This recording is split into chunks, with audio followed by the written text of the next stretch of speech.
معاملات كدتك أي معامليان هي معاملات كدتك إلهي لما معامليان هي معاملات كدتك نفتود لما معامليان با عبسدو آد ويرتهاي فتنتنا ويصوب ضنيسا dadka waxyaabaha diintooda ka leexinaya la cabsiga ka yareynaya ana aad bay u soo badanayaan ilaahay subhanahu wa ta'ala cabsidiisa in ogaan maalin walba khudbada jimcaha rasuulka kaleey salaatu wasalaam waxa ka sugan inuu saddexda aayadood akhrin jiray saddexdaba waxa ku jiray ya ayuha alladina aamanu taqullah ya ayuha an-naasu ittaqullah alla ka cabsada marka alla ka cabsigu waa ujeedada ugu weyn ee la isugu yimaado jimcaha in la isxasuusiyo marka ilaahay subhanahu wa ta'ala inuu ka cabsoono inuu ka baqano qodobka labaad xadiiskan akhriyay ayaa hadii ilaahay ka dhigo ku saabsanaan doona khudbada soo socda hadii ilaahay ka dhigo xadiiska macnihiisu waxa weeye saxaabiga la yiraahdo Talha ibn Ubaydillah radiyallahu ta'ala anhu ayaa wuxuu yiri maalmaha kamida rasuulka kaleey salaatu wasalaam nimba u yimi najdi dhinaca najdi ka socda oo ka yimi rasuulka kaleey salaatu wasalaam soo gaadhay nin madaxiisu kacsan yahay yusma'u dawiyu sawtihi wala yafqahu ma yaqul nin gurxamaya oo gurabaasaya oo hadalka hoos u leh oo gurxankiisa iyo hadalkiisa waxba aan laga fahmahayn ayaa soo galay miyuu calaysna miyuu daalana ma hag ulaha ilaah baa yaqaana rajul baali nin muslimna ayuu ahaa ninkaas magaciisa in la yaqaano hebel buu ahaa ilaahay baa yaqaana inuu ilaahay yaqaanaana ku filan isaga dad fara badan baa la magacaabo asxaabta rasuulka kamida dad fara badan baan la magacaabin oo qiimo lahaa dad fara badan baa la magacaabay oo kamida muslimiintii asxaabta ka dambeysay dad fara badan oo akhyaara oo hadii la magacaabi lahaa dadku ay yaabi lahaayeen baan la magacaabin oo taariikhdu aanay sheegin oo ay dhaaftay ilaahay baa yaqaana subhanahu wa ta'ala marka qofka in la sheega oo magaciisa la qaadaa hadii ilaahay subhanahu wa ta'ala xaqiisa uu ka liiskareysan yahay uma baahna ninkaasi waa ninkaas dabadeetana marka lagu soo dhawaanay fayda huwa yasalu an al-islam mise gurxankan iyo hadalkan aan la fahmahayn wuxuu uga jeedaa wuxuu wareysanayaa islaamnimada inuu muslimaabo raba haddaan muslim maxal iga doonaya rasuulka kaleey salaatu wasalaam uu su'aasha weydiiyay rasuulku wuxuu ku yiri waxa laga rabaa 5 salawaatin fil yawmi wal layla 5 salaadood baa laga doonaya habeenkii iyo maalintii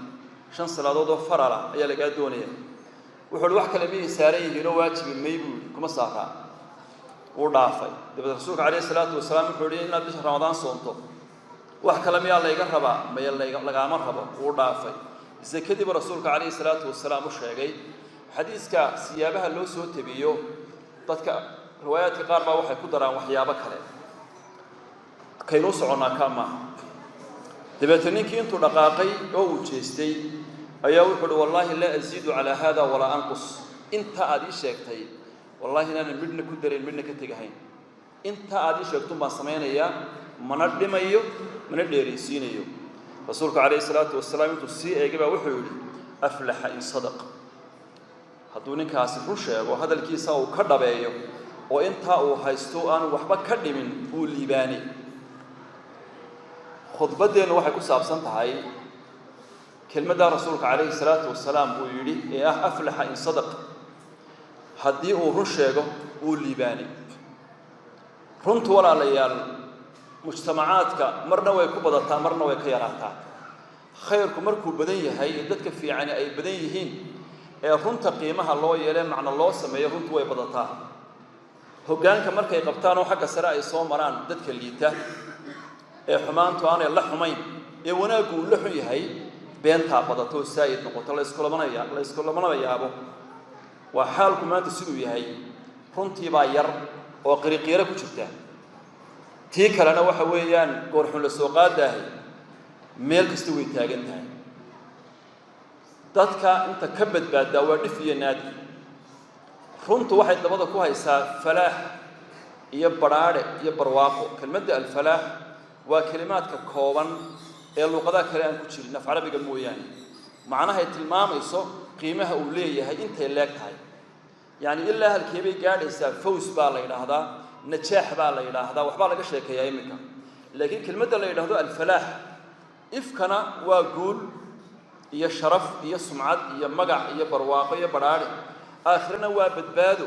يرى اللي هانشية على جل وعلا runta sa rasuulku calayhi salaatu wasalaam uu sheegay runtu waa samaha qofka run haya samihii buu hayaa qofka samahayana jannadii buu hayaa rasuulku calayhi salaatu wasalaam wuxuu leeyahay xadiiskii macruufka wada taqaaneen calaykum bisidq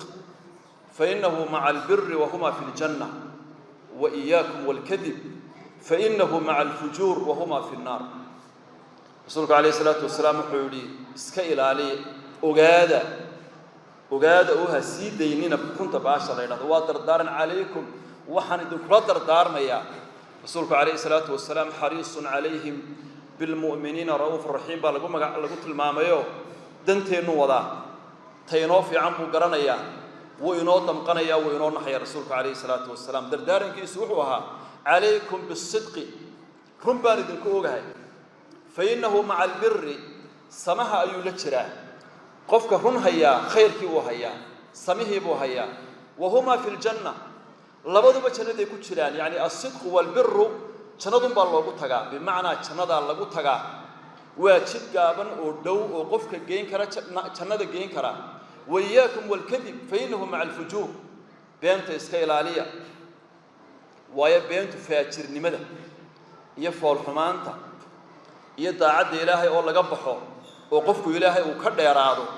ayay wada socdaan wahuma fi naar meel gaaban baa laga soo qabtay runtiiba waxa lagu laday samihii iyo wanaagii iyo khayrkii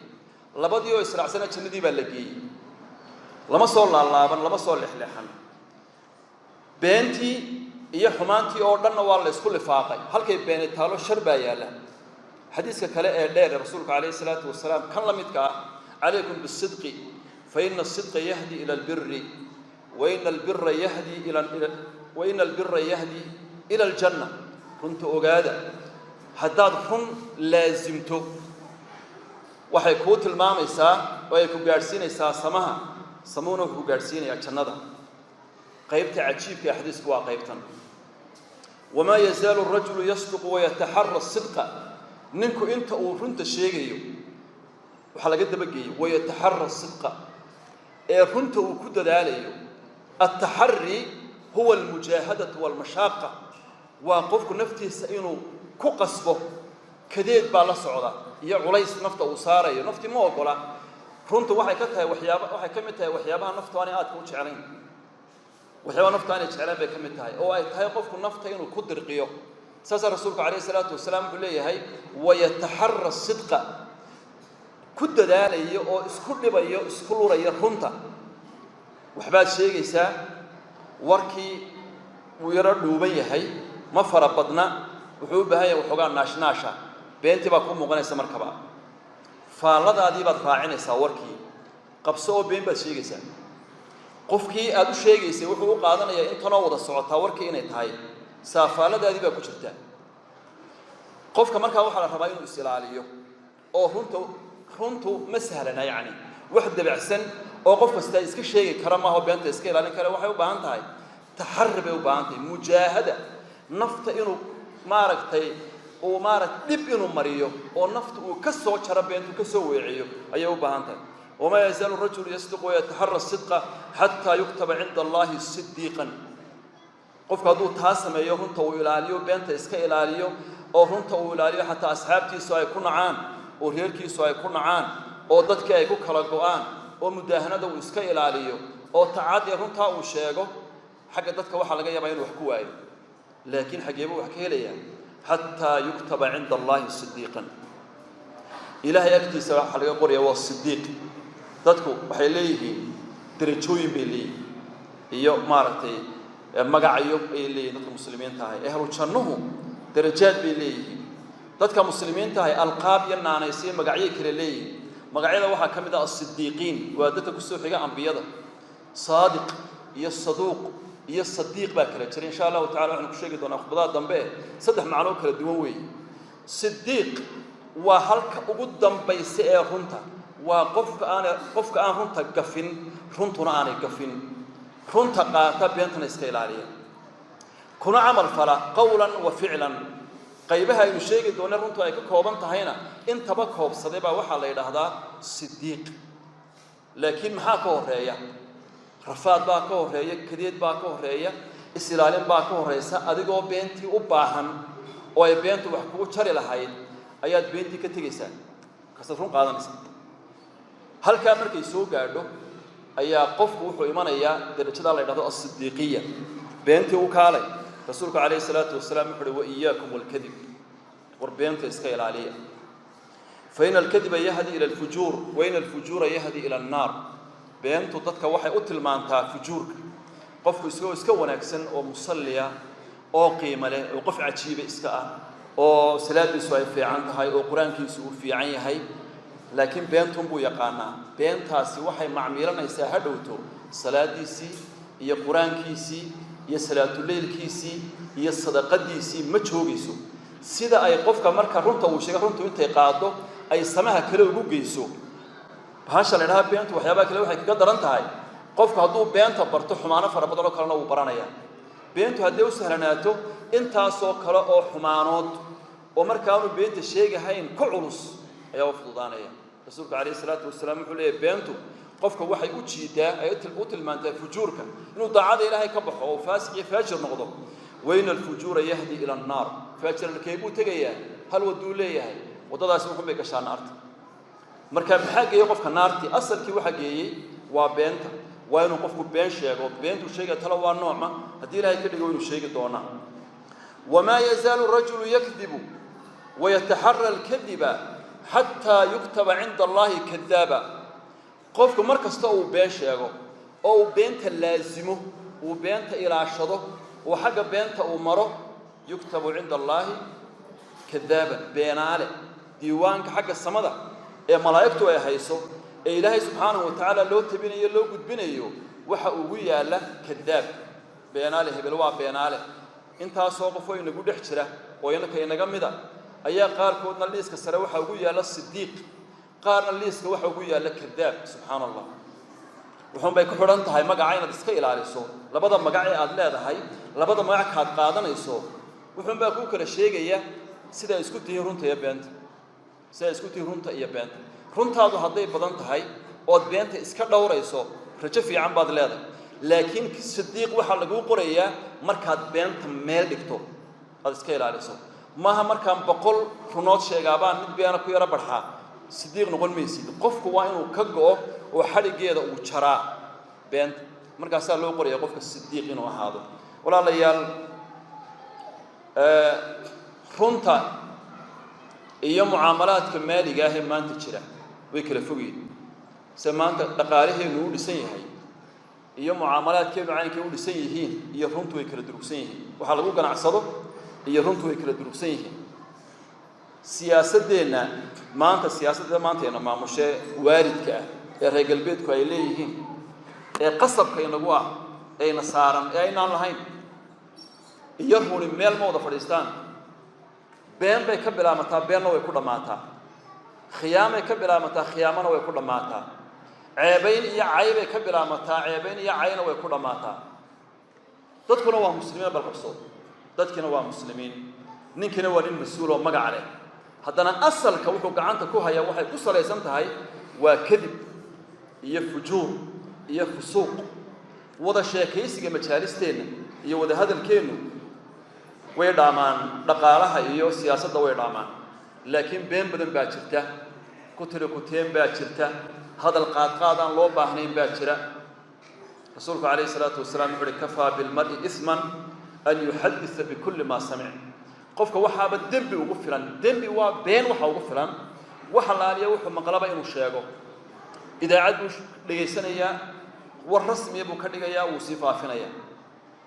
YouTube buu daawanaya war rasmi buu ka dhigayaa uu si faafinaya mid meel ka sheekeynaya buu arkaya xaqiiqadii aniga haya buu koodhanaya wuu sheegaya suuqeena oo fiirsada maxaa la yiri maxaa soo kordhay maanta halka la isla maraya siyaasadii ka waran hebel ka waran xaaladiisu ma wada hadleen nimanka wadayaasha mayaaniga uga ma wada telefoon bay wada garaacdeeno way iscaayeen ninba saaka subax wuxuu kala soo kalahay wuxuu yiri waxa wada hadlay musabixi iyo iyo Cabdiraxmaan Ciro ayaa wada hadlay telefoon buu kula hadlay markaas wuxuu ku yiri wariyaahe arrinkan doorashada ma qabanaysaa mise wixii dhacaada ka mas'uula isna wuxuu ku yiri meesha qori baan ku haystaa waxaan ku yiri yaa maqlayay markaas uu nin baa meel maqaaxiye kaga sheekeynay waa nin waayeela oo in badan iga weyn baa igu sheekeynayeen taasoo midhan baa taala yani majaalisteena warka yaala ee ku saabsan waxyaabaha wadciga iyo waayaha ku saabsan waa noocaas walaalayaal runta xagga hore waa ka qadhaadh qofka markuu sheego ee uu sheegayo ee waliba laga yaabo waxyeello inay ka soo gaadhayso amba uu dareensan yahay runtaa inuu manaafic ku seegayo iyo waxtar xagga hore waa ka kulayn naftu ku soo hiili mayso ku soo dhawaan mayso way ka leexleexanaysaa laakiin qofku marka runta uu sheegay ay ka soo dhamaato beenta iska ilaaliyo rasuulka sheegay calayhi salaatu wasalaam irtiyaax bay dareemaysaa saxaabiga xasan ibn cali ibn abi talib la yiraahdo radiyallahu ta'ala anhu xafiid an-nabiy sallallahu alayhi wasallam nabigu inuu ku awowga waxa wuxuu yiri waxa la weydiiyay su'aal baa la weydiiyay waxa lagu yiri nabiga calayhi salaatu wasalaam maxaad ka soo gaadhay wuxuu yiri waxaan ka soo gaadhay da'ma yuriibuka ila ma la yuriibuka waxaad samaysaa waxaad ka tagtaa waxaad qabataa waxaad iska ilaalisaa waxaad ka shakisan tahay waxaanaad doonataa waxaanad ka shakisaneen fi jamiic muamalat wax allah ilaahay waxa qofku sameeyo oo dhan wuxuu shaki ka galo ma xaraam baa mise waa xalaal 0.0001% haday tahay boqolkiiba maaha 99 boqolkiiba 95 maaha nisbada ugu yar ee nisba gasha percentage-ka ugu yar ee gala hadduu shay ka hayo faraaq qaad waxaana doonataa waxaanad ka shakisanayn ka doono fa inna as-sidqa tuma'nina wa inna al-kadhiba riba rasuulku alayhi salatu wasalaam wuxuu yiri fa inna as-sidqa runtu tuma'ninatun wa hasiluni wal kadhibu bayntuna ribatun wa shaki calul yow iyo walacba ku dilaya qad been sheegto hatta beenti marka laga rumaysto ee dadku ay ku qancaan ay qaataan in nin weyn baa too hadlay oo ay dadku kuba fulaan ay kuba go'aan qaataan beentaadii adiga iyo naftaadu marka sheekaysataan warwar iyo walbahaar iyo calooliyo iyo shaki iyo riibo ayaa ku dilaysa rasuulka alayhi salaatu wasalaam cidda ka soo wareysay waa ayo waa xasan ibn ali ibn abi talib xilligii rasuulka alayhi salaatu wasalaam uu noolaa qof yar buuha oo ciyaala rasuulka dhaqankiisa waxa kamid ahaa dadka yaryar iyo dadka waaweyn iyo kuwa dhexe iyo culimada iyo juhaasha ka reer baadiyaha ka reer magaalka ka waxaysta iyo ka faqiirka way u sinaayeen xagga wax u dhigitaanka iyo wax sheegitaanka inaga wax sheegitaankeenu la yaro gaaban buu haystaa rasuulku alayhi salaatu wasalaam intan buu u sheegay waa inuu qaadi karo da'ma yuriibuka ila ma yuriibuka fa inna as-sidqa tuma'nina wa inna al-kadhiba riba hadis dheer loo sheegin laana waa ilmaya ahadiista ugu qiimaha badan ee ku saabsan aqeedada waxay noo soo tabiyay saxaabi yar